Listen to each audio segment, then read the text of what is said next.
Alright, hey guys, Brady here.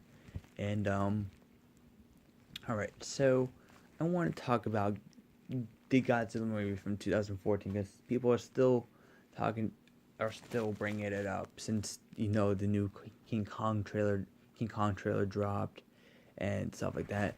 And so people keep saying that, oh, you guys didn't like the new Godzilla movie because they didn't show too much Godzilla.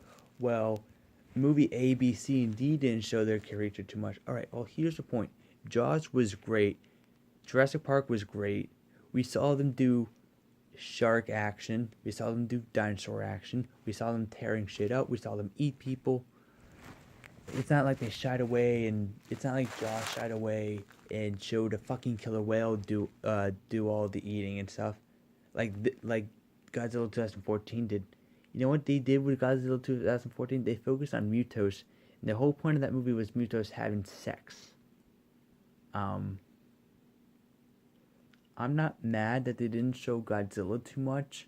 I'm mad that the movie is called Godzilla, but they had Mutos instead of Godzilla. And people are like, well, the movie from the 50s didn't show Godzilla that much. Well, the movie from the 50s, let's see what the movie from the 50s showed us. They showed us King Kong eating a train. Not King Kong. They showed Godzilla eating a train. They showed Godzilla destroying a building. Where does this movie show? Lightly touching the Golden Gate Bridge and going into the water. Lightly touching the Golden Gate Bridge and swimming back into the water, causing a bus to go, doing a little tap on the side of the bridge, a little tap. The 50s Godzilla showed him eating a the 50s Godzilla showed him eating a train. They showed him knocking down buildings. This just had him lightly touch the Golden Gate Bridge. That is why I don't like this movie that much. They didn't show the destruction at all. And then when they did, it was the Mutos' fault. It wasn't Godzilla's fault. The only time Godzilla did destruction was when, at the end, he pretty much impaled the Muto through a building. That was fucking awesome, by the way. But other than that, they focused way too much on the Mutos. More than I wanted them to. More than they needed to. I'm just not a huge fan of that movie. People are like, oh, well, they didn't show Godzilla too much. Well, they showed Godzilla a lot more in a 96-minute movie than they did in a 2-hour movie. The 1954 Godzilla, I believe they showed him for maybe 20 minutes out of a 96-minute runtime. Pretty good amount to show the monster. Pretty good amount. I mean, I'm not complaining. They showed him destroying shit. This movie, the new movie didn't show him destroying anything.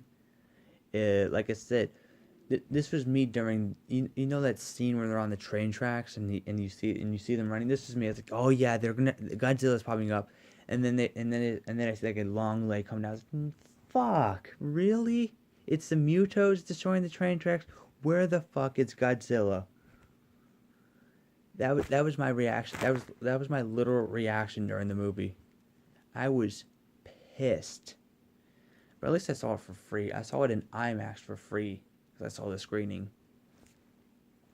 But people need to stop comparing this to Jaws because Jaws didn't have a killer whale do the dirty work.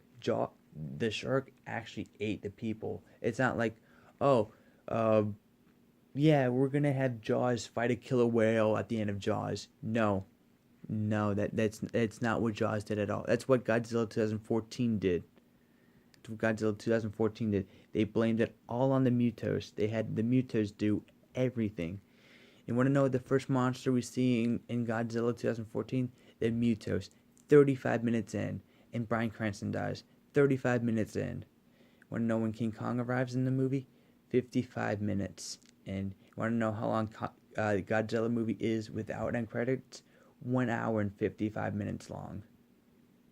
So, and out of that 1 hour and 55 minutes, we have 11 minutes of Godzilla. So, now you know why I don't like that movie. Because Not it's not because they didn't show Godzilla too much. It's because they advertised Godzilla, and that I wouldn't be mad if they called it Godzilla versus. The Godzilla versus, I would be okay. This is a really cool movie, but since it's called Godzilla, I didn't get what I didn't get what was advertised. I felt like it was a bit false advertising. Um, I thought they shied away from the action too quickly, especially right when Godzilla arrives in Hawaii. You see like that Bigfoot just like slam down onto the ground, and then you hear him roar. You think that they're gonna show, oh yeah, he's gonna wreck some shit up. No, it's the next scene. So, yeah. Props to the 1954 movie actually showing practical effects, by the way. Him eating a train, him destroying building, him did he knock over like a street light or something in that movie? Yeah, they showed tons of destruction within its 96-minute runtime, and It was all Godzilla's doing. This movie had no Godzilla doing shit. Well, except for the end, like I said, except for the end where he impaled that Muto into a building and knocked some buildings down in the process. Other than that, it was the Mutos doing all the dirty work. So, and plus, even though Jurassic Park is 2 hours and 7 minutes long and we have about 14 minutes of dino action, at least we had good characters. The music was great. It was very suspenseful. They don't cut away quickly with the dinosaurs. That T-Rex scene lasted a pretty decent amount of time. At least we saw him eat a tire off a car.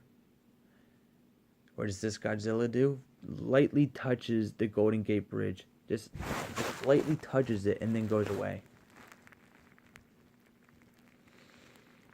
Why didn't he just like grab the Golden Gate Bridge and just like yank it and have like the cars and shit fall in the water? Like, why?